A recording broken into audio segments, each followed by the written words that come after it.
Qual é a primeira página na história de uma nação? No caso do Brasil, não é uma lei, nem uma declaração, é uma carta. Hoje a gente vai mergulhar fundo nesse documento, que é o primeiro relato do chamado descobrimento, e tentar entender o que ele realmente nos conta sobre como tudo começou.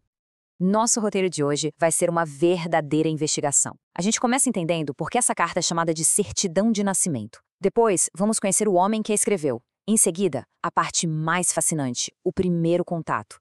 Daí, vamos analisar as intenções reais por trás do texto, descobrir a história inacreditável de como a carta se perdeu por séculos e, no fim, entender por que ela ainda importa tanto hoje. Então, vamos lá. Primeiro, é preciso entender a identidade desse documento. Afinal, o que faz de uma simples carta a tal certidão de nascimento de um país inteiro? Pois é, o que seria essa certidão? Para muitos países, é um documento de fundação, uma constituição. Mas para o Brasil, a resposta é bem diferente. É um relatório. O primeiro olhar europeu sobre uma terra e um povo que, até aquele momento, eram completamente desconhecidos para eles. E aqui está ela, a famosa Carta de Pero Vaz de Caminha. Pensa só, um relatório detalhado de 28 páginas, datado de 1º de maio de 1500 e endereçado diretamente ao rei de Portugal. Esse documento é, oficialmente, o marco zero da história escrita do Brasil e também da nossa literatura. Mas um documento não se escreve sozinho, certo? Então, quem era o homem por trás da pena? Quem foram os primeiros olhos a registrar o que, um dia, viria a ser o Brasil? Olha, Pero Vaz de Caminha não era um aventureiro qualquer, não. Ele era um fidalgo, um nobre, com cargos importantes na coroa portuguesa. A tarefa dele na expedição de Cabral era muito clara: ser os olhos e os ouvidos do rei anotando absolutamente tudo. O mais irônico é que ele morreu em combate, na Índia, só alguns meses depois de escrever a carta. Ele nunca soube que aquele relatório se tornaria seu maior legado. Agora, a gente chega ao coração da carta, o relato do primeiro contato. É aqui que a gente vê o choque, a curiosidade, o espanto do encontro de dois mundos completamente diferentes, tudo pela perspectiva do Caminha. Essa é a primeira imagem que Caminha pinta para o rei.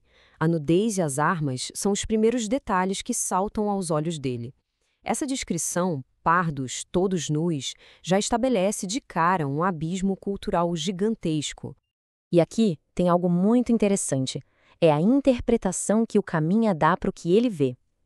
Ele não enxerga a nudez como algo imoral ou vergonhoso. Para ele, era um sinal de inocência. Essa ideia de uma pureza, de uma simplicidade, vai aparecer várias vezes no relato dele. Essa parte aqui ilustra bem o tamanho da confusão cultural. Tenta imaginar a cena. Os indígenas ignoram um carneiro, que era um animal valioso na Europa, mas sentem medo de uma galinha. Recusam as comidas e o vinho dos portugueses, mas ficam encantados com o papagaio. E aí vem um momento chave. Um deles aponta para as contas de um rosário e depois para a terra. Um gesto que os portugueses interpretaram na hora como uma promessa de que havia ouro por ali.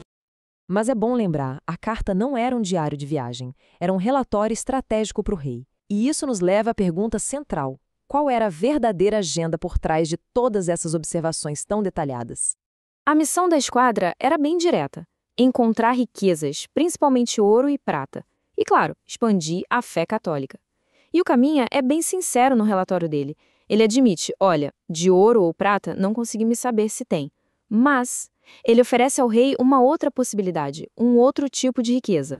E aqui está a frase mais famosa da carta, sem dúvida nenhuma. Já que não havia ouro à vista, Caminha sugere que o melhor fruto a ser colhido da nova terra seria a salvação da alma dos nativos pela conversão ao cristianismo. Ele os descreve como uma página em branco, prontos para receber a fé. A história da carta não acaba em 1500. Na verdade, tem uma reviravolta inacreditável. Ela desaparece. Vamos ver como esse documento tão fundamental simplesmente sumiu por séculos. A jornada da carta é uma coisa de cinema.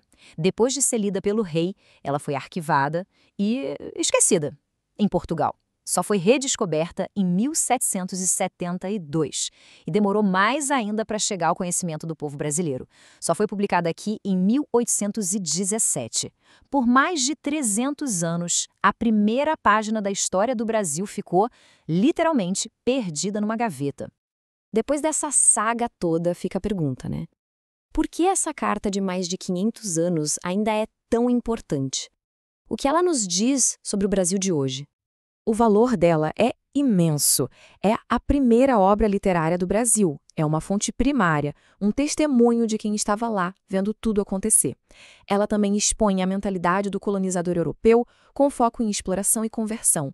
E mesmo com um olhar totalmente parcial, nos dá um vislumbre raro de como viviam os povos originários naquela época. É, de fato, onde a nossa história escrita começa. Pensa no significado disso. A literatura brasileira não nasce da ficção, de um poema, de um mito. Ela nasce de um documento burocrático, de um relatório que tinha o objetivo de informar a coroa sobre o potencial da nova terra. Essa origem, por si só, já diz muito sobre o país. E a gente termina com essa reflexão. A Carta de Caminha é uma janela extraordinária para o passado, mas é uma janela com uma vista só. Ela nos conta o que os portugueses viram, o que eles pensaram. Isso nos deixa com a pergunta fundamental: como a gente pode entender um evento tão complexo e transformador quando só temos a versão de um dos lados da história?